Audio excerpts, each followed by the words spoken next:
Mati kutu, Mawar Afi sebut mantan suami lakukan skenario menguntungkan, tuntut hak anak diberikan. Perseteruan Mawar Afi dengan Steno Ricardo terus diperbincangkan warganet. Kedua belah pihak saling mengklaim kalau benar melakukan tindakan.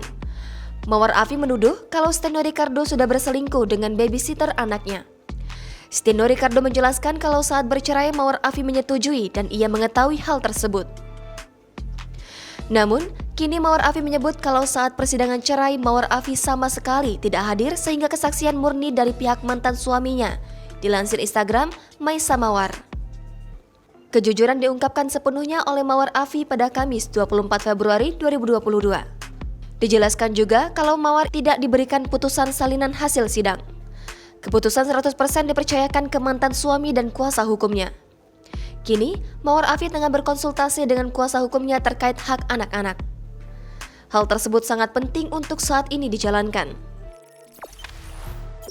Jangan lupa subscribe, share, komen, dan like ya!